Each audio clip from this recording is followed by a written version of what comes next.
Bonjour à tous, bienvenue sur la chaîne YouTube Mécanique Sportive, c'est Nicolas. Aujourd'hui, je vous présente enfin la nouvelle Dacia Sandero Stepway dans ce tout nouveau jaune et surtout la toute nouvelle motorisation EcoG 120 chevaux en GPL, également en boîte automatique sur cette nouvelle voiture. Et oui, parce qu'il y a quand même pas mal de choses nouvelles, hein. La motorisation, le look là extérieur, cette nouvelle couleur, cette nouvelle boîte de vitesse, le réservoir GPL qui est plus grand. Bref, je vous redonne tous les détails de cette voiture qui vient de sortir en 2026 et même les futures motorisations qui vont arriver en fin d'année 2026. Comme d'habitude, en repartant de cette vidéo, vous saurez tout sur cette voiture, les consommations réelles. Je suis normalement un des seuls aujourd'hui à vous faire un essai complet et détaillé de cette auto. Bref, on reparle de tout ça, c'est parti.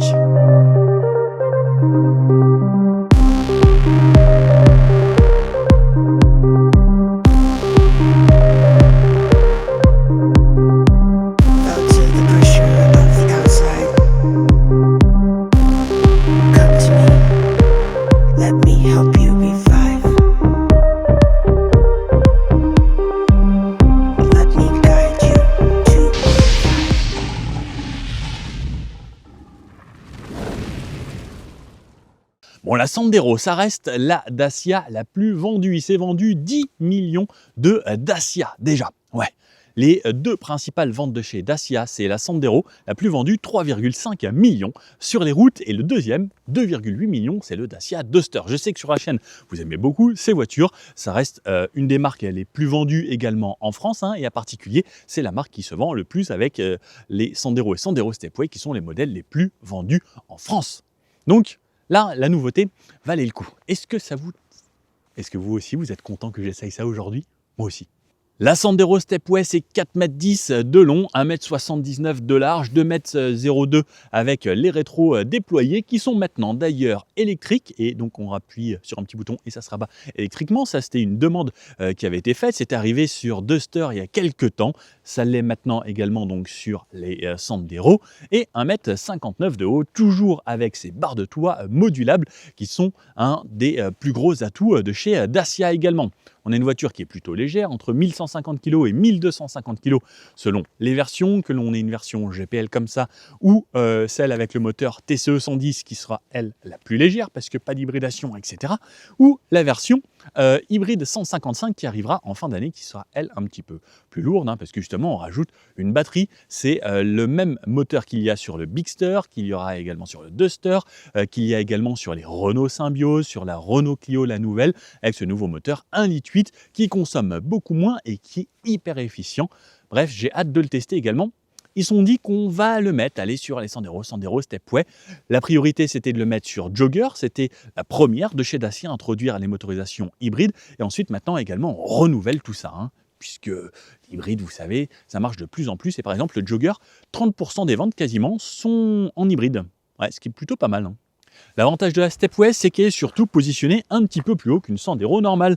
On a une garde au sol de quasiment 20 cm, c'est presque l'équivalent d'un Duster, sauf qu'on n'a pas les mêmes angles d'attaque et de fuite, mais c'est positionné assez haut, ça permet d'aller s'aventurer en pleine nature comme ici et pouvoir passer sur quasiment tout type de chemin. Ça, c'est son réel avantage. Et surtout, positionner un peu plus haut, ça veut dire qu'on a un plus grand débattement de suspension, donc un petit peu plus de confort avec des jantes qui ne sont pas forcément trop grandes et ce look un petit peu plus baroudeur. Moi, pour rien vous cacher, ce que j'aime le plus sur la Sandero Stepway, c'est cette nouvelle couleur jaune.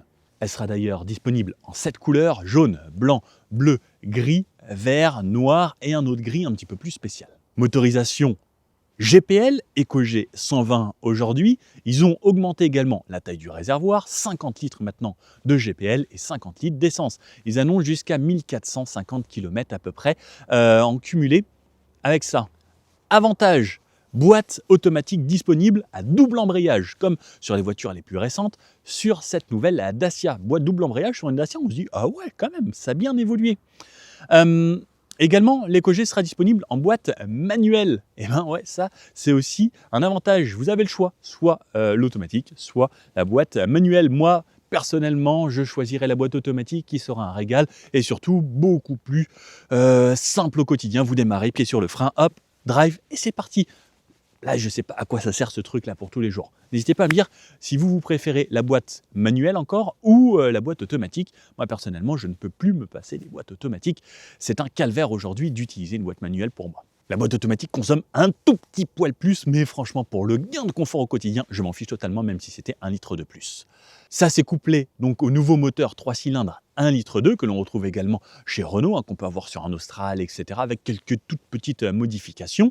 Ensuite, il y a toujours le TCE 110, qui est lui le 1 litre, et le hybride 155 qui arrive en fin d'année, que l'on connaît donc sur Bigster, etc. À chaque fois, une vitesse maximum de 180 km/h pour ces voitures, et un 0 à 100 aux alentours des 10 secondes 4 selon les versions. Au niveau du tarif, on commence à partir de 16 350 € pour la première version en Éco-G en boîte manuelle. Pour une version full option, on sera aux alentours des 25 000 € en ayant coché vraiment toutes les options et la peinture supplémentaire à 650 €. On aura d'ailleurs dans les petites options aussi un peu plus spéciales le toit ouvrant qui sera disponible.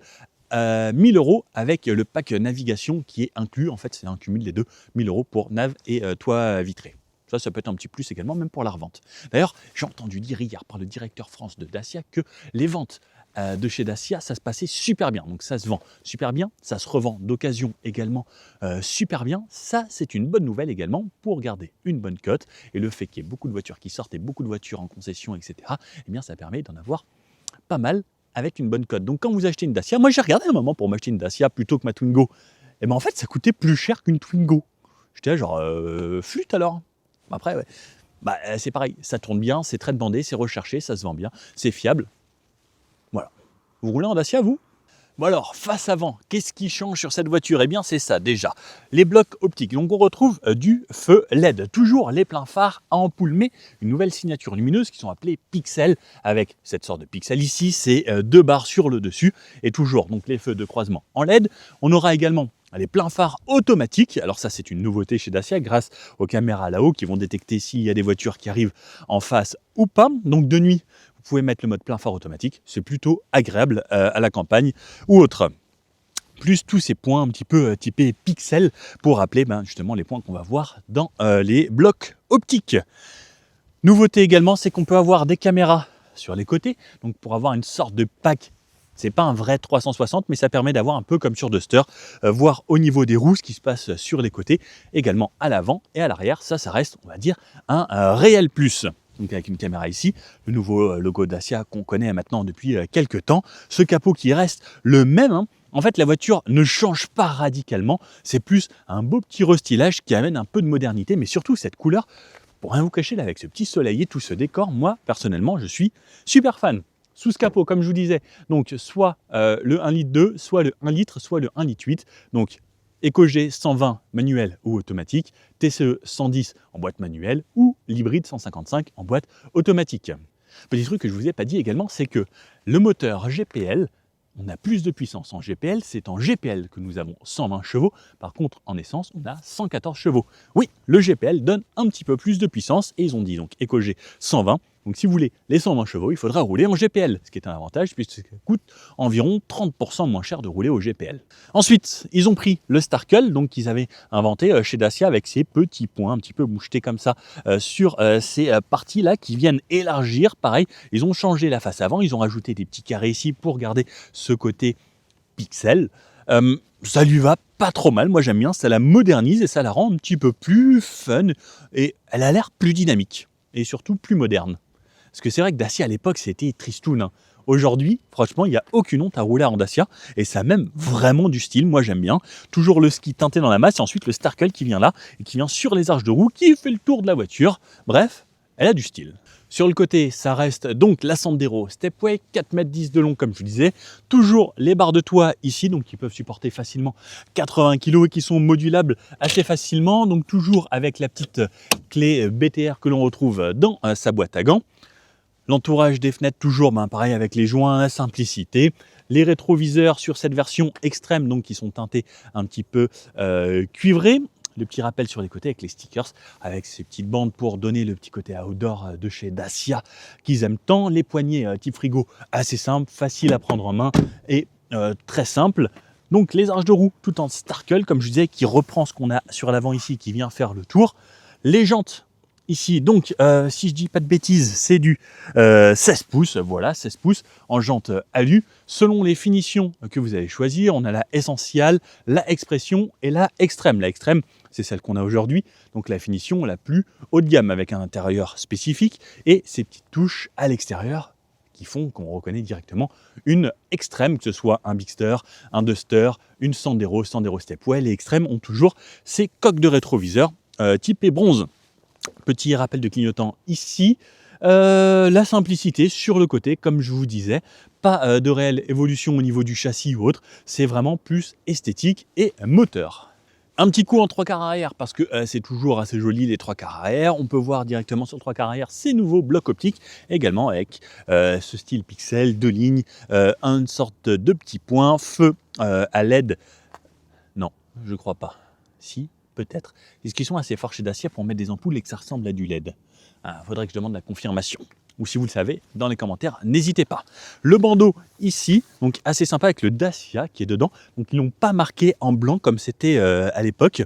Et je trouve ça plutôt discret, futé. D'ailleurs, ce bandeau élargit un petit peu la voiture comme ils le font chez la plupart des marques. Le Sandero toujours en mode un peu gratte-gratte ici que j'aime bien.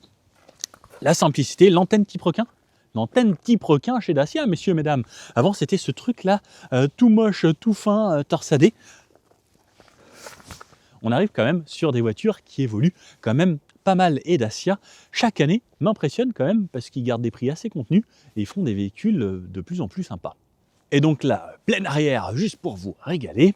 Des petits endroits ici là pour jouer sur l'aéro, et je crois que même on peut avoir en option une sorte de petit béquet qui vient se poser sur le dessus, l'essuie-glace à l'arrière qui est un vrai plus.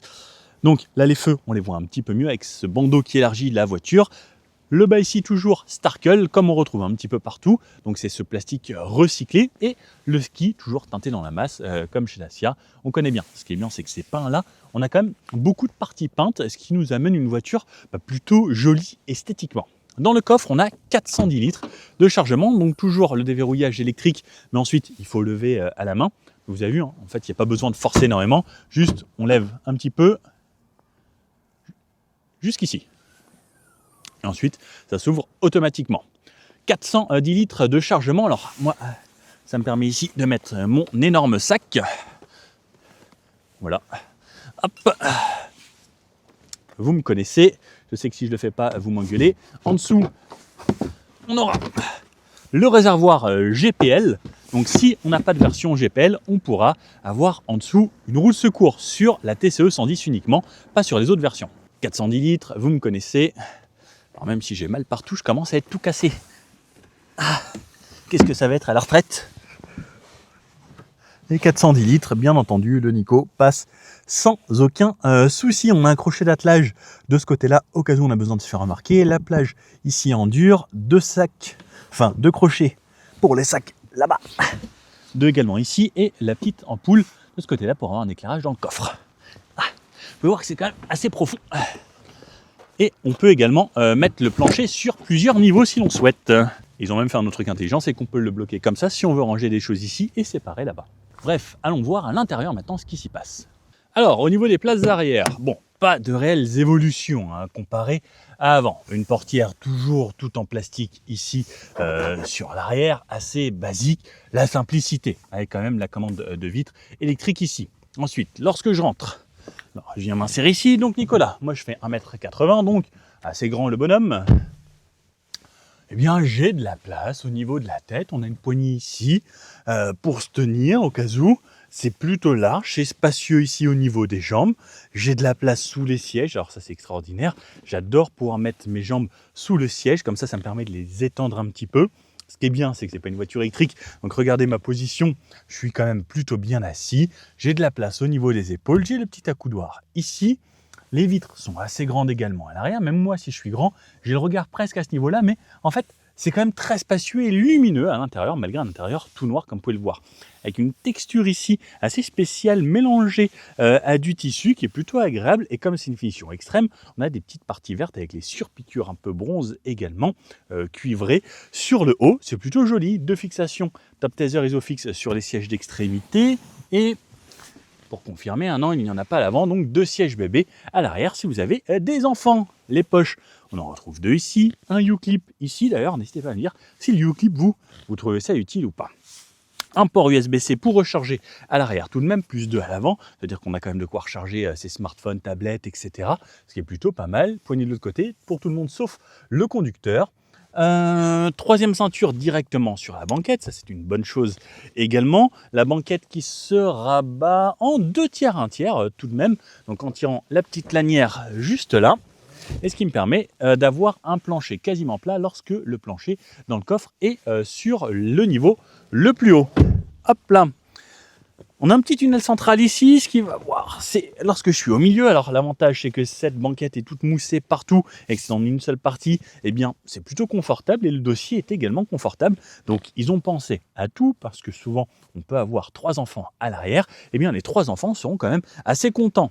On aurait peut-être aimé un petit peu plus de place pour les pieds au niveau des rails. Bon, si les enfants, ils aiment bien mettre leurs pieds là, etc. On n'a pas d'aérateur à l'arrière. Par contre, il faudra ouvrir les fenêtres comme à l'ancienne. Par contre, j'ai énormément de place à la tête. C'est visible. J'ai une belle vue sur l'avant avec ce nouveau écran là, avec le MediaNav. Bref, c'est plutôt pas mal. Comme d'habitude, ça reste une Dacia. C'est pratique. C'est utilisable au quotidien. Bref, la simplicité, quoi. Allez, allons découvrir l'avant ensemble. Donc les poignées, comme je disais, un petit frigo assez basique. Au niveau des portières, eh bien on reste sur une Dacia, ça reste très très basique, du plastique. Juste des petits rappels ici, comme c'est une finition extrême, et ce verre ici spécifique. Sinon, on a quand même des petits accoudoirs un petit peu moussés sur toutes les versions, en tout cas à l'avant, mais le reste plastique assez simple. On peut voir qu'on peut mettre des bouteilles ici. Alors la grande bouteille d'1,5 litre, je suis pas sûr qu'elle rentre. Ouais, à voir, à confirmer. Les commandes de fenêtres et de rétroviseur, et on peut rabattre le rétroviseur électriquement maintenant. Oh, comme c'est beau! Ça, je sais que vous étiez beaucoup possesseurs de Dacia à le demander, donc la commande se trouve juste ici. Petit truc à savoir chez Dacia, c'est également que la commande pour la trappe à essence est positionnée là. Il faut tirer cette partie pour avoir accès à la trappe à essence. Finition extrême, donc comme je disais, on a cette finition un petit peu vert sur le haut, donc on voit avec les surpiqûres spécifiques et ce petit liseré, ici pareil cuivré. L'embossage Dacia ici, les appuis-têtes que l'on connaît. Également un petit accoudoir, également au centre. Le volant ressemble à ça, le poste de pilotage, donc que vous pouvez voir ici.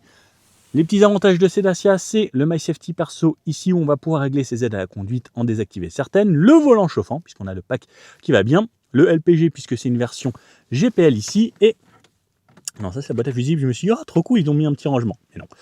Le réglage de la hauteur des phares et le pédalier ici plastique avec le grand repose-pied sur le côté. Donc pareil, ça c'est une partie là pour ne pas abîmer également votre repose-pied avec ce tapis. Donc tapis, alors qui sont bien et pas bien. Lorsqu'on a les pieds mouillés, je trouve que ça glisse un petit peu trop ces tapis en plastique. Mais par contre, ça récupère vraiment toutes les saletés et ça permet de vraiment pas salir votre moquette. Hop là, siège manuel bien entendu. Volant réglable qui est sur la hauteur et la profondeur. Et moi, je vais me reculer au maximum si j'arrive à choper le petit truc qui se trouve là. Et voilà à quoi ça ressemble. Oh, avec le petit flair du soleil et tout, c'est beau. Le volant Dacia, on reconnaît donc les aides à la conduite de ce côté-ci. De ce côté-là, ça va être la navigation pour avoir les consos et naviguer dans les menus, puisque vous pouvez voir, il y a un nouvel écran. Allez, bougez pas, je démarre. Tout ça, et donc on peut voir ici le nouvel écran avec le nouveau système qui est apparu également sur Bigster et Duster, donc avec ce nouveau cluster, ils disent en anglais. Donc on va pouvoir changer les menus, donc on peut voir que la barre descend et qu'il y a 3 niveaux de barres avec 3 menus différents et 3 styles. Moi j'aime bien celui-ci parce qu'on voit le contour juste ici et je trouve ça beaucoup mieux. Ou sinon, plus de simplicité juste avec la vitesse et la conso sur le côté. Ensuite, on peut aller défiler dans les menus comme ça. Distance qu'on a fait en essence, distance de la voiture. Donc elle est toute neuve, elle est à 900 km cette voiture. Hein. Il n'y a que quelques journalistes qui l'ont essayé jusqu'à là. Là, c'était les étrangers, on commence la France aujourd'hui. On peut avoir rien du tout, juste avec la vitesse. Et ensuite, également avoir des infos plus grande sur les aides à la conduite ou notre contour en gigantesque. Moi, j'aime bien le contour plus des infos sur le côté. Révision dans 30 000 km. Eh, pas mal ça. La jauge GPL, donc on peut voir qu'il reste 390 km là. La consommation en litres au 100, en essence. Et ensuite, il y aura même donc en GPL lorsqu'on démarre la voiture et qu'on appuie sur le petit bouton GPL. Nouveauté, il y a des palettes au volant sur une Dacia de série. Ça, c'est quand même assez incroyable. Ensuite, derrière, on retrouve les commodos appel de phare, le mode plein phare, etc. Les essuie-glaces de ce côté-ci. Et là, le plus pour tirer ses rapports. Et si vous restez appuyé, ça repasse en mode auto.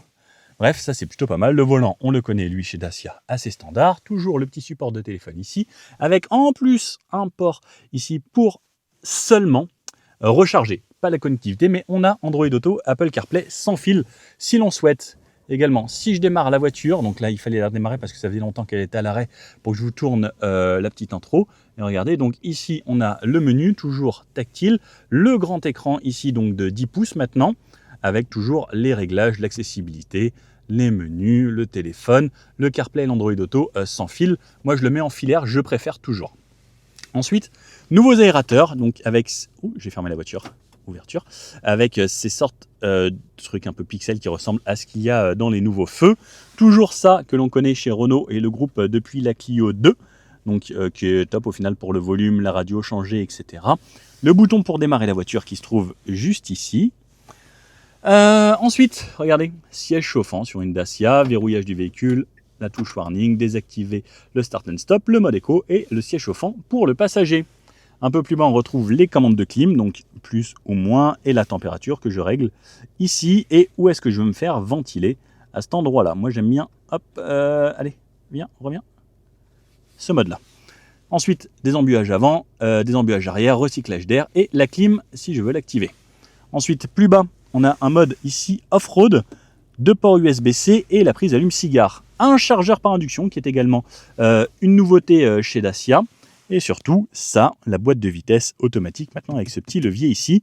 Drive, je tire vers moi, reculer vers l'avant, la touche parking ici. Donc ça, c'est quand on s'arrête ou quand on coupe le contact, ça se met automatiquement, ainsi que le frein à main électrique. Vous voyez juste ici, la clé. Eh bien, ça n'évolue pas, c'est toujours les mêmes clés chez Dacia, assez simple et basique. On retrouve double porte-gobelet ici. Au cas où la clé ne fonctionne plus, vous pouvez la mettre ici pour démarrer. Et on se trouve ensuite un accoudoir, un petit peu moussé, et un tout petit rangement à l'intérieur. Alors pas très grand, regardez, on peut juste y mettre ça. Voilà, ça va pas très très loin. Et rien en dessous, pas de porte-carte ou autre. Donc le siège, je vous remontre.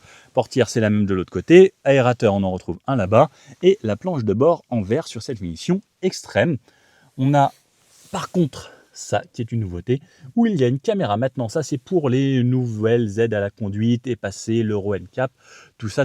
Donc ça devient obligatoire si on va avoir 5 étoiles au crash test, tout ça, parce que sinon on perd des étoiles si on n'a pas ça. Rétro assez simple avec quand même l'affichage d'angle mort. De ce côté-là, j'ai également un aérateur de ce style. Le rétroviseur central, très basique, on voit avec le basculement jour-nuit qui est toujours à vous. Ici, une petite caméra qui filme l'intérieur, mais en gros, ça vous ne le voyez pas, vous n'y avez pas accès. La lumière assez standard ici. Les pare-soleil, donc il faut seulement du côté gauche là. Et par contre, on n'a pas d'éclairage sur les pare-soleil. Un truc assez simple avec tout de même le porte-carte. Ça, je vous ai montré. La boîte à gants reste toujours aussi spacieuse. Regardez, une feuille A4 rentre sans problème. Il y a des bouteilles, les gilets jaunes, etc. Hop, c'est bon. Si je vais aller manifester sur un rond-point, je peux y aller. Bref, maintenant que vous savez tout sur ce nouveau Sandero Stepway, allons l'essayer, voir les consommations de ce nouveau moteur en boîte automatique, voir si c'est toujours aussi intéressant de rouler en GPL avec une Dacia. Alors regardez, j'ai une idée faramineuse, je suis ici dans une concession, l'agence du Bosquet, pas loin du Luc, on dit le Luc. Je me suis dit, tiens, ça peut être une bonne idée de vous comparer l'ancienne version, alors vraiment les plus anciennes, avec la nouvelle. Donc on peut voir que les capots, etc., ça ressemble quand même un petit peu, mais celle-ci amène vraiment une grosse touche de modernité comparée à celle-ci. Alors celles-ci, elles sont encore un petit peu plus anciennes, encore avec l'ancien logo, mais elles avaient déjà les nouveaux feux ici un petit peu en Y, et il y a même une version un peu plus standard là que je vais vous présenter également, parce que celle-ci, normalement, aucun journaliste ne l'aura faite. Mais voilà, on voit qu'on garde quand même les mêmes proportions, on garde les barres de toit, etc.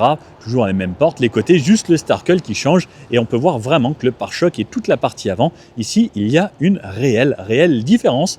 Là, donc on est en blanc, mais également en blanc ici à l'intérieur. Allez, je vais vous la montrer un petit peu. Et donc, de ce côté-ci, on a une version Stepway Expression. qu'on peut voir là. Moi, j'ai la version donc extrême. Donc extrême, les rétroviseurs qui vont bien, les jantes, etc. Je disais donc full black de ce côté-là sur cette version des jantes un petit peu plus simples qui sont quand même en aluminium. Hein. Donc on peut le voir surtout. Non, mais non, elles sont tellement bien faites que j'ai cru que c'était des jantes alu alors que non, c'est des enjoliveurs. Donc version expression, on peut la voir comme ça. Pareil, on n'a pas les bandeaux sur les côtés. Là, on a les rétroviseurs peints, couleur carrosserie. Les barres de toit également qui sont différentes. L'intérieur, les feux là en noir. On peut voir que voilà, on garde à peu près le même design. On a quand même l'antenne type requin sur le haut. Par contre, cette fois-ci, alors je ne sais pas si elle est ouverte.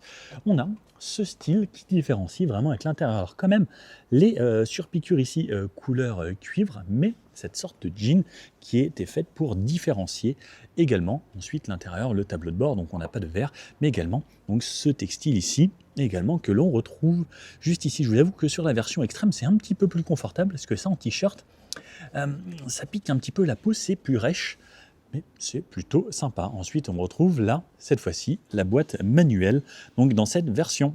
Allez, c'est parti pour les essais, donc avec cette nouvelle Sandero Stepway, donc l'intérieur qui change un petit peu, le fond de compteur, etc. et surtout de l'extérieur. Après, là, cette partie est vraiment jolie. Hein. Démarrage, donc pied sur le frein, hop, le petit bouton start ici, donc la clé, comme je disais, c'est toujours la même que l'on peut laisser là. Bon, ce qu'il y a de nouveau, donc c'est cette caméra là qui va me regarder de temps en temps, on verra ce que ça donne. J'ai le MySafety perso qui me permet de personnaliser les réglages, etc. Donc hop, je vais tout de suite le sélectionner. On a donc cette nouvelle motorisation avec la boîte auto, pied sur le frein, je tire. Est-ce que ça m'enlève le frein de parking automatiquement? Ça m'enlève le frein de parking automatiquement dès que je me mets à rouler. Hop, clignotant. Donc là, vous pouvez voir qu'on est aux essais et il y a toutes les voitures, donc les nouveaux joggers, les nouveaux Bigster, ciao, les nouveaux Duster avec les nouvelles motorisations GPL 4x4. Alors on est sur un essai sur une seule journée où j'essaie moi, vous savez, de vous faire des tests le plus complet possible. Donc je vais d'abord prioriser celle-là et si je peux, eh bien je vais essayer de vous en faire une autre. Mais ça c'est pas dit. Alors, hop, et c'est parti, on va aller par là. Normalement, j'avais connecté mon téléphone ici, iPhone de Nicolas, le CarPlay. Merci monsieur, et voilà. Donc là, je pars déjà à 40 km d'ici pour aller vous trouver ce que vous avez vu au début, le point statique, en espérant que ce matin, il n'y ait personne. Deuxième chose que je dois faire impérativement, c'est, vous me connaissez, réinitialiser les consos. Donc moyenne GPL, je réinitialise. Donc comme je vous ai dit, hein, je réinitialise tout pour avoir les consos au top. Allez, c'est parti. Donc là, on va faire vraiment tout type de route. Mon but ensuite, c'est d'aller vous trouver de l'autoroute et autres. Donc on a 120 chevaux. Grâce au GPL, 114 chevaux, comme je disais, en essence. Le but, comme le GPL, c'est ce qui coûte le moins cher, ça va être de rouler en GPL le plus possible avec cette voiture. Alors ce que j'aime bien, c'est que là, il y a du soleil, il fait beau et tout. Je vois le jaune du capot en m'étant positionné assez haut. C'est rare que je me positionne haut dans une voiture comme ça. Mais je me dis, tiens, je vais essayer de conduire un peu plus haut avec une position un peu différente. Je sais que beaucoup de gens aiment conduire haut. Moi, je suis plutôt voiture de sport et j'essaye de conduire bas la plupart du temps. Hop là, on passe par là. Alors, c'est plutôt agréable à conduire déjà. Ce qui est top, c'est de lier le GPL à une boîte automatique. Alors, Dacia, on sait que ça fait longtemps qu'on leur demandait et ils l'ont enfin fait. Donc cet avantage, c'est, regardez, cette souplesse. On a une nouvelle boîte beaucoup plus rapide que ce qui se faisait avant. Et surtout, c'est devenu une double embrayage. Donc ça fait des rapports très fluides. Comme c'est une boîte automatique, il ne m'indique pas le rapport sur lequel je suis. Ouh, le soleil, j'aurais dû prendre une lunette de soleil. Dans le sud, il fait beau aujourd'hui. Pareil, lorsque je ralentis, ça rétrograde de façon totalement imperceptible. Ça permet le double embrayage de ne pas avoir de patinage ou autre et d'avoir des reprises également beaucoup plus sympas. On testera ça tout à l'heure également en un petit peu plus dynamique sur des petites routes sinueuses pas loin du sud. Et là, regardez, hop, je réaccélère. Ouh, ça monte un petit peu et tout dans les tours. Donc il y a quand même de bonnes relances. On est sur un moteur 1,2 litre Alors si je dis pas de bêtises, avant on était sur le 1 litre GPL. Donc là on a un petit peu plus de couple, un petit peu plus de puissance. Et une boîte aussi bien plus réactive. Et surtout avant c'était la manuelle quoi. Oh là là, mais qu'est-ce qu'elle fait la dame? Non madame, faut pas faire ça. Alors là en plein soleil, petit truc que je pourrais noter. Là c'est assez brillant, alors je pense qu'ils l'ont nettoyé avec, vous savez, les produits qui font briller les plastiques. Ça c'est le truc à ne surtout pas faire, parce qu'au final avec le soleil ça reflète beaucoup dans le pare-brise. Donc nettoyez toujours avec quelque chose qui matifie presque le plastique ici. Il ne faut pas que ce soit trop brillant, parce que dès qu'il y aura trop de soleil, en fait vous allez voir les reflets dans le pare-brise. Alors dès qu'on pousse un petit peu, pour rien vous cacher, le moteur on entend quand même. Par contre, dès qu'on est dans la zone standard d'utilisation normale, le moteur est assez discret. Par contre, dès qu'on pousse un petit peu, on entend le turbo, etc. Le turbo également a été changé sur cette voiture, si je ne dis pas de bêtises. Par contre, soleil. En utilisation là comme ça, en mode tout à fait normal, eh bien c'est pas mal. On a quand même le bouton Eco à côté des sièges chauffants. Dacia avec des sièges chauffants. Vous vous rendez compte un petit peu de l'évolution un petit peu de cette marque. À l'époque, Dacia, c'était vraiment le modèle entrée de gamme qui commençait à 5 999 €. Et vraiment, les vitres manuelles et tout dépouillé. Et là, aujourd'hui, on a des sièges chauffants, on a même des volants chauffants en option sur certains packs. La direction est très agréable. Ce que j'aime, c'est léger. En fait, je pense que les gens qui recherchent ce genre de voiture veulent également ce côté légèreté, facilité. Et le fait qu'en plus, on ait la boîte automatique, ça roule très très bien. C'est simple, c'est facile à doser. Les passages de rapport sont extrêmement fluides. Ce n'est plus la vieille boîte CVT que l'on connaissait. C'est pas l'ancienne du Duster non plus. C'est vraiment une nouvelle boîte. Et pour rien vous cacher, c'est très agréable. Ici, alors, ça passe à 90. Pour la ville, franchement, très sympathique. Ça roule bien. Là, je suis à 70. Je suis aux alentours de 2000 tours minute. Et si je réaccélère avant le petit panneau 70 ici, là, je suis à 90 à 2500 tours minute pile poil. Hop. Allez, je ralentis, ça repasse à 70 ici. La pédale de frein est progressive. Par contre, ce que j'aime bien avec les Dacia également, c'est qu'on sent que c'est des voitures légères. Donc, le fait d'avoir une voiture légère, ça a pas mal d'avantages. Ça permet d'avoir de bonnes relances. Ça permet d'avoir un freinage aussi qui va être presque avec une sensation plus mordant. Parce que comme la voiture est légère, ça va s'arrêter plus facilement. Là, elle me dit sécurité avancée déclenchée, parce qu'elle a détecté qu'il y a une voiture devant et que j'accélère un peu pendant qu'elle freinait. Alors, des fois, les aides à la conduite, c'est cool pour quand on ne l'a pas vu. Des fois, c'est un petit peu intrusif dans la vie comme ça. On entend un petit peu ce qui se passe dehors, tout de même. Bon, ça reste une Dacia, un niveau en sonorisation, c'est pas du double vitrage, etc. Mais c'est plutôt agréable. Les sièges, c'est comme d'habitude. On retrouve ce confort qu'on a habituellement. Mais surtout, moi, ce qui me fait plaisir, c'est d'avoir une boîte automatique. C'est pour moi, aujourd'hui, une des choses les plus importantes d'avoir une boîte auto. J'aime bien, franchement. Là, il vient d'avoir un passage de rapport, c'est extrêmement fluide. C'est très agréable. Ce qui est top, là, c'est qu'on va aller rouler un peu sur route. Alors là, aux alentours, ici, c'est beaucoup du 90, 110. Mais vous me connaissez, ensuite on va aller reprendre l'autoroute, on va aller beaucoup plus loin. Et mon but c'est de vous faire au moins plus de 100 km. Je vais être un des rares sur ces essais à vous faire vraiment un essai un petit peu plus longue durée. Je vais la garder le plus longtemps possible. Et mon but c'est de vous donner le maximum d'informations possibles sur cette voiture et des consos réels en GPL. Et si je peux également, je vais essayer directement, même ensuite en essence. Il y a un endroit pour le portefeuille ici, parfait. Allez. Réaccélération. Hop. Ouh. Allez. Oh, ça pousse pas mal, hein. Ça relance bien. Et là, je suis à 100. Franchement, ça marche quand même plutôt pas mal. Allez, on va les doubler. On va les se mettre à 110 ici. Ce que je vais faire, c'est que je vais mettre mon régulateur. 110 km/h. Et voilà. Alors, on n'est pas encore à toutes les aides à la conduite sur les Sandero. Il me semble que Bigster, on a, si je dis pas de bêtises, au moins le régulateur adaptatif. Là, on est juste sur un régulateur plus standard. mais c'est déjà chouette. C'est vrai que maintenant qu'on a la boîte automatique, le frein à main automatique, etc., on aurait limite pu se dire « Ah, ça aurait été chouette d'avoir également le régulateur adaptatif. » Et là, hop, la voiture devant se pousse. Alors, à 110, je suis à 2000 tours minute. Ils ont mis une boîte combien de vitesse? Une boîte 6. Alors par contre, ça c'est très sympa d'être à 2000 tours minute à 110 km/h avec une voiture essence ou GPL. Parce que le moteur, pour rien vous cacher, il reste assez discret. Lorsqu'on a un régime stabilisé, donc vous avez entendu tout à l'heure, lorsqu'on accélère, et je n'étais pas pied plancher non plus, il monte. Une fois qu'il passe 3000 tours, on commence à bien l'entendre, mais là, en vrai, c'est pas mal. On a légèrement du bruit du vent, un peu de bruit de roulement, mais c'est plutôt bien. La Stepway, c'est aussi un des modèles les plus vendus parce qu'on a de la place, on a quand même un confort de conduite là. Et on peut voir, on a fait vraiment un petit peu tout type de route, un petit peu de ville, etc. Alors ensuite, on va aller sur des petites routes de campagne et des petites routes de montagne. Plutôt agréable. Là, il y a le panneau 90, donc je reste appuyé ici.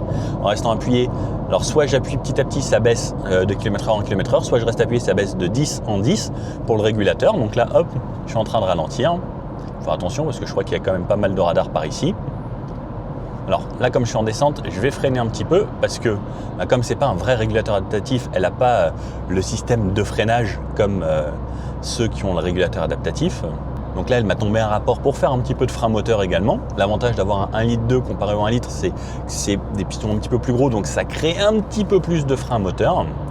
Et après, je peux jouer également avec les palettes si je veux utiliser un petit peu plus de frein moteur pour moins user les freins lorsqu'il va falloir ralentir.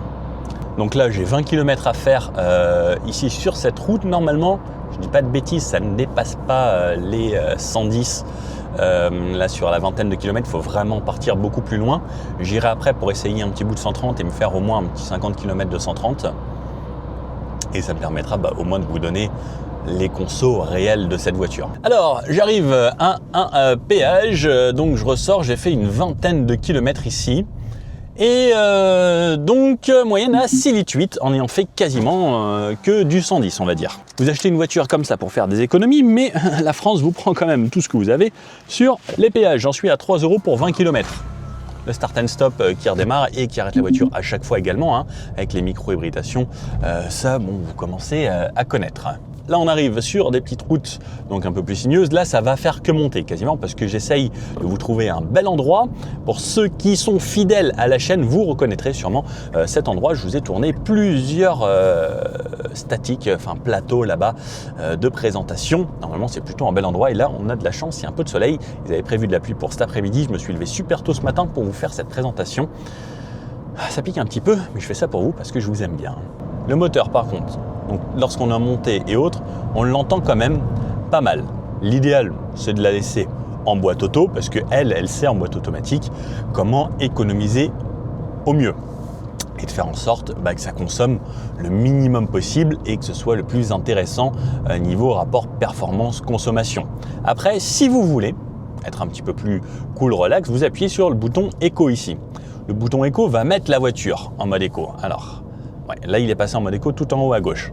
Ça fait que lorsque vous appuyez sur la pédale, la voiture va mettre un petit peu plus de temps à accélérer parce qu'en fait, elle va juste accélérer moins fort en mode éco. Ça va permettre de consommer un petit peu moins pour ceux qui jouent vraiment sur le mode éco et qui vont vraiment faire attention. Vous gagnez peut-être 1,5 litre au 100, mais il faut vraiment faire attention. J'aimerais bien doubler ces voitures parce que là, c'est des bons vieux gasoil qui polluent bien et qui lâchent des gros nuages de fumée bien noirs à chaque fois. Par contre, vous voyez que là, même assez bas dans les tours, à 2000 tours minute, eh bien, la voiture, elle galère pas. Ça, c'est l'avantage également de la légèreté des Dacia. Et ça, c'est une autre bonne chose également pour l'usure des pneus, l'usure des plaquettes et les consommations d'essence. C'est ça qui fait aussi qu'on a des consommations relativement raisonnables avec ces voitures parce que c'est léger. Light is right, comme disait Colin Chapman, qui faisait des voitures de sport, les Lotus, etc., les Seven. Parce que plus c'est léger, plus ça va être performant et plus ça va être agréable aussi. Et là, vous avez le petit enchaînement de virages et tout. Ça se fait franchement facilement et même dans les sièges, j'ai quand même un bon maintien. Ça, c'est agréable aussi de ne pas se faire balader de gauche à droite. Je peux ensuite passer les rapports ici si je veux. Bon, par contre, là, elle a sonné, elle m'a dit Elle me dit ah non, non, passe pas la 5, là on est qu'à 45 en grosse montée, non. Par contre, je peux rétrograder et je peux relancer un petit peu. Alors, il y a l'effet turbo un petit peu comme les voitures à l'ancienne. Puisque si je ne dis pas de bêtises, on n'a plus de turbo à géométrie variable sur cette voiture. Donc c'est un turbo un petit peu comme à l'ancienne qui va envoyer du pâté lorsqu'il va être dans sa bonne plage de régime. Donc c'est-à-dire que par exemple là-bas dans les tours il n'y a rien. Par contre quand il passe 2005 là, waouh, il vous dit hey, ça y est c'est bon je suis là, je me réveille. Donc ça c'est plutôt cool pour les gens qui aiment cette sensation de waouh, ça pousse. Sans faire de waouh, parce qu'on s'emballe pas non plus, hein. Mais c'est plutôt agréable parce que ça permet dans les tours de ne pas injecter énormément d'essence pour justement avoir ce waouh un petit peu plus tard et qu'en bas ça reste assez calme. Et après dès que ça redescend c'est plutôt pas mal. L'idéal c'est de rester en mode automatique, elle gère quand même plutôt bien. Et donc là, aux Ardets de l'Esterel, Dodan, oh un Dodan. Ouais, ça reste très confort. J'oublie les Dodan en fait à chaque fois que je sors de la région parisienne. Vous avez de la chance, vous qui n'habitez pas en région parisienne, vous n'en avez pas tant que ça. Chez moi, il y en a plein. Des fois, il y a des rues, il y en a 12 dans la rue. C'est infernal. Ça fait du bien. Par contre, aussi un truc que j'ai vu tout à l'heure quand j'étais sur l'autoroute, c'est la luminosité et la surface vitrée de cette voiture. Ce qui est agréable, c'est qu'on a de grandes vitres. Ça permet d'avoir de la lumière qui rentre à l'intérieur, mais également d'avoir une bonne visibilité lorsque je regarde mes angles morts et autres. Hop, petit pavé. Ça filtre plutôt bien. L'avantage de Dacia également, c'est qu'on a des roues assez petites au niveau des jantes et donc des pneus assez hauts niveau flanc, ce qui permet également d'avoir une bonne, un bon amorti, puisque la suspension va faire son rôle, mais le pneu va jouer également en tant que partie qui flex un petit peu pour jouer sur l'amorti. On testera également tout à l'heure sur les petites routes. Là par là-bas, il y a des petits trucs un petit peu sinueux assez sympas. Voir ce que ça donne en dynamique. Normalement, ça devrait être pas trop mal. Mais le fait qu'on ait des pneus assez hauts, ça permet d'avoir du confort. On a des jantes de 16 pouces ou 17 pouces, si je dis plus de bêtises. Ce qui permet de ne pas avoir ce qu'il y a sur la plupart des voitures maintenant 18, 19. Alors oui, c'est plus joli.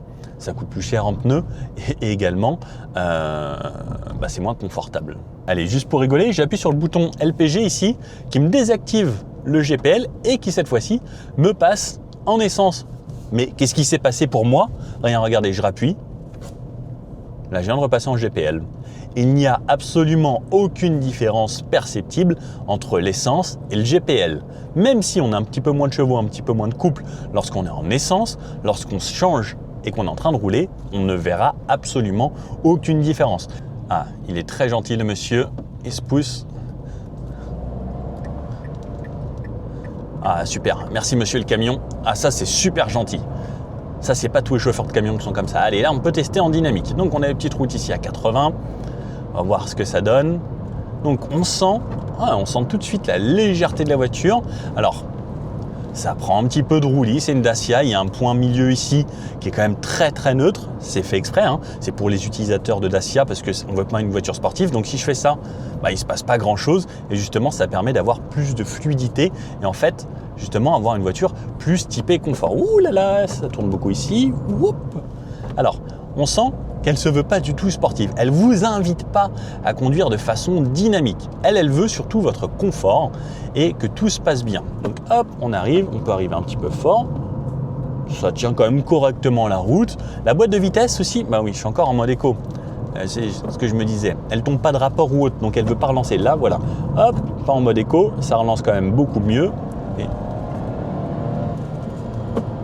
alors on va pas se le cacher, c'est pas une voiture de sport, hein. On sent qu'on peut passer les rapports ici. Ça passe assez rapidement. Si on a le pied enfoncé tout au fond de la pédale et qu'on est assez haut dans les tours, un petit peu comme toutes les boîtes, sinon ça va le passer de façon très fluide et son but aussi également, c'est que ce soit confortable pour vous. Bon, après vous avoir fait la présentation dans ce lieu magnifique, je me dirige vers le Luc qui se trouve à 54 km d'ici. Ensuite, j'aurai une 70 km à faire dans l'autre sens. Donc, de vous faire une idée en GPL de la consommation de cette voiture. Si ça vous intéresse, je la reprendrai pour vous faire un test conso essence. On essaiera de faire un petit bout essence à voir selon comment se déroule cette journée. Donc, c'est parti, let's go! Alors, depuis tout à l'heure, j'écoute la musique. Le son n'est pas trop mal, franchement. Ça passe plutôt bien. Là, c'est serré ici. Donc là, je reprends l'autoroute pour vous faire quelques kilomètres à 130 quand même, pour vous faire un vrai mixte. J'essaye de me décarcasser à chaque fois. Je pense que je suis un des seuls journalistes qui fait ça, puisque les autres font les petites boucles et autres. Donc voilà, ça me fait plaisir si vous mettez un petit like, parce que je me décarcasse quand même pas mal pour vous. Allez, c'est parti, à partir d'ici, c'est 130. Allez, on relance vraiment là. On y va. Les camions, la voie du milieu, tout ça là, bon, ouais, ça va hein, les gars. Allez. 110, 115, 120, 130 et moi je vais surtout vouloir me remettre mon régulateur ici à 130 km/h. Alors, à 130 on commence à avoir un petit peu de bruit du vent, donc là on l'entend un petit peu plus. Bon, c'est normal, quasiment toutes les voitures, à part Rolls-Royce où on n'entend quasiment rien et certaines voitures très aéro. Mais c'est pas gênant. On entend un petit peu ce qui se passe. Comme je disais, on a un vitrage assez fin, mais lorsqu'on se met un petit peu de musique, ça ira déjà un peu mieux. Ça ralentit devant, donc là, c'est encore à vous de ralentir. Pas encore de régulateur adaptatif, malheureusement, sur ces versions. Même si, voilà, on voit que petit à petit, il y a de plus en plus d'aide à la conduite et autres. On aimerait bien, au final, à un moment, se dire, bah tiens, vas-y, pourquoi pas sur une Sandero aussi, avoir le tout, puisque il y a de plus en plus de trucs. Les CarPlay, les écrans, etc. Ça commence à arriver sur les voitures. Et moi, je trouve ça quand même plutôt chouette. Alors en montée, elle n'hésite pas à tomber à rapport. Pareil, de façon fluide, ça vous évite, vous, de jouer avec cette boîte de vitesse manuelle. Et donc là, elle me repasse un rapport. Et donc en 6e, à 130, je suis un tout petit peu en dessous des 2500 tours minute. Donc ça veut dire qu'on a une 6e quand même assez longue. Ce qui est plutôt plaisant, sachant que souvent sur les boîtes de vitesse automatiques de nos jours, on est sur 7 rapports, voire 8 rapports, 9 rapports même chez Mercedes. Et là, au final, avoir une boîte quand même assez longue comme ça, c'est plutôt pas mal. Donc là, je suis parti pour 30 km jusqu'à hier, directement pour tester justement la conso sur autoroute. Là, j'ai une moyenne à 7,6 litres au 100 km en GPL. Donc on va voir ce que ça donne jusqu'à là-bas. Et pour le moment, j'ai fait 53,6 km. Tiens, sinon, ce que je vais essayer de faire, c'est je vais essayer de faire une centaine de kilomètres comme ça. Et ensuite, essayer de faire une centaine de kilomètres dans l'autre sens, mais en essence, voir ce que ça donne avec justement la différence. Ouais, ça me paraît pas mal comme idée, ça. Alors, encore un endroit où on doit dépenser des sous. Youhou. Alors... J'en suis à 83 km réalisés. La moyenne a un petit peu augmenté. Ah non, quoique ça s'est restabilisé à 7,8 litres au 100 km. Donc 7,8 litres, ça reste correct en GPL, en sachant que sur l'autoroute, ça remontait un petit peu selon les conditions. C'était montant ou descendant. J'aime bien le petit start and stop, le fait que ça s'arrête à chaque fois et que ça évite de consommer tout le temps.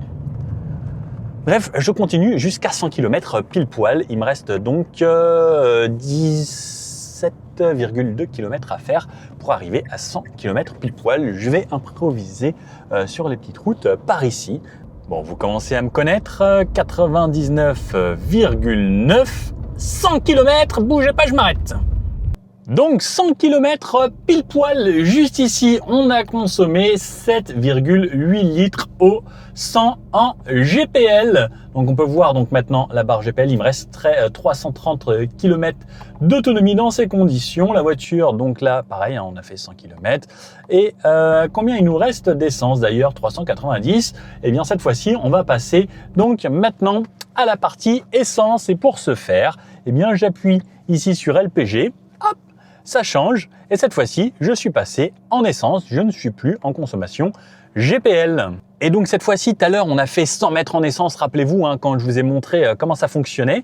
Donc on va repartir sur une distance ici, et surtout, lorsque je change les menus, cette fois-ci, jauge GPL, et je vais avoir ma consommation d'essence ici, ma distance en essence. Donc tout à l'heure, on a fait 100 mètres, et on recommence.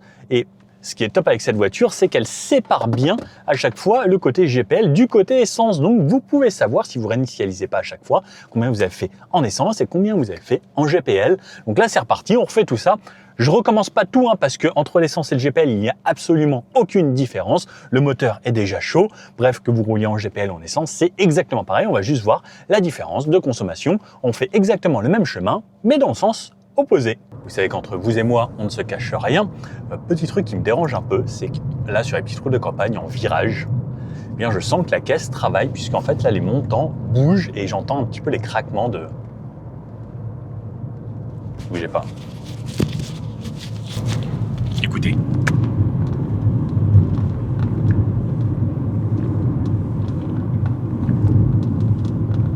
Donc quand je roule droit, ça le fait pas. Et dès en fait ça travaille un petit peu sur le côté, eh bien ça fait bouger un petit peu les montants. Un peu dommage pour une voiture qui a 900 km. Alors ça fait 42 km que je roule, dont 30 et quelques sur autoroute. Et je suis bluffé parce que j'ai une consommation actuellement à 5,4 litres de moyenne au 100 km en essence. 5,4, c'est incroyable quand même. En ayant fait beaucoup d'autoroutes, en sachant qu'ici il y a quand même du relief, je ne m'attendais pas à ce que ce soit si peu. Je suis assez bluffé là, vraiment des consos essence par contre. Bonne surprise. Franchement, quand on voit la différence là avec la moyenne que j'ai fait de 7,8 litres en GPL, alors j'ai pas fini mon trajet, hein. Il me reste encore 60 km à faire pour faire les 100 km pile poil avec exactement la même destination. Mais là, sur autoroute, je suis vraiment bluffé. 99,9 et 100 km. Aïe, il me reste moins d'1 kilomètre pour arriver à l'hôtel. Là, franchement, pas mal. Bravo, Nico. Donc, consommation en essence, 5,7 litres au 100 km. Vraiment pas mal. Surtout que là, sur la fin, j'ai fait de la ville parce qu'il me manquait 3 km à peu près. Donc, je fais des petits allers-retours en ville. Et plutôt intéressant, hein, cette conso. Bon, on se fait un petit débrief en ressortant de la voiture. Bon alors, là, je viens de revenir avec les collègues qui redéposent les voitures. Il y a des joggers là. Là, il y a les nouveaux Duster, il y a les nouveaux Bigster. Moi, j'ai fait donc celle-ci parce que je sais que c'est un des modèles les plus vendus. Il y a même des petits Springs là que vous allez sûrement voir passer. Si elle s'arrête, bon, non, elle s'est arrêtée là. Donc, qu'est-ce qu'on en pense de cette version? Alors, moi, je suis assez surpris par les consommations en essence parce que, bah voilà, il n'y a pas d'hybridation et autres. En ayant fait quand même un gros bout d'autoroute, même sur autoroute, j'étais assez surpris de ces consommations qui sont quand même vraiment raisonnable. Ah bah il y a une dame, elle est contente d'avoir essayé sa Spring. Donc assez surprenant, les consos en GPL donc, sont forcément plus élevés puisqu'en GPL ça consomme forcément plus et c'est là où si on a un petit peu plus de puissance. Le côté très agréable, c'est surtout d'avoir maintenant, dans cette finition GPL et voiture plutôt accessible, une boîte automatique. On a après pas mal d'aide à la conduite et autres. Dommage qu'il n'y ait pas le régulateur adaptatif, comme je disais. Sinon, c'est une bonne voiture, ça reste toujours spacieux. On a un coffre assez généreux, on a de la place à l'arrière. Moi, j'aime beaucoup la couleur et le fait que justement, il y ait cette nouvelle teinte, ça amène pas mal de choses. Bon, on peut le voir là, il y en a plusieurs en plus, les unes après les autres. Ça fonctionne bien, la boîte double embrayage est fluide et lisse. Ça change vraiment de la boîte CVT qu'il y avait avant chez Dacia, qui était vraiment une horreur et qui faisait monter les malus parce qu'avec des grosses consommations. Et là, on est quand même vraiment mieux à tester, pourquoi pas, en boîte manuelle, cette motorisation GPL, même s'il est vrai que de nos jours, la boîte automatique se fait de plus en plus quasiment nécessaire. Un petit peu comme aux États-Unis, tout le monde rentre en boîte auto. Je ne sais pas pourquoi nous on a attendu aussi longtemps. Bref, si vous avez bien aimé cet essai ou que vous avez des questions, dans les commentaires, le petit pouce bleu comme ça, je compte sur vous et je vous dis à bientôt pour une prochaine vidéo. N'hésitez pas à me dire ce que vous voulez voir sur la chaîne. Ciao!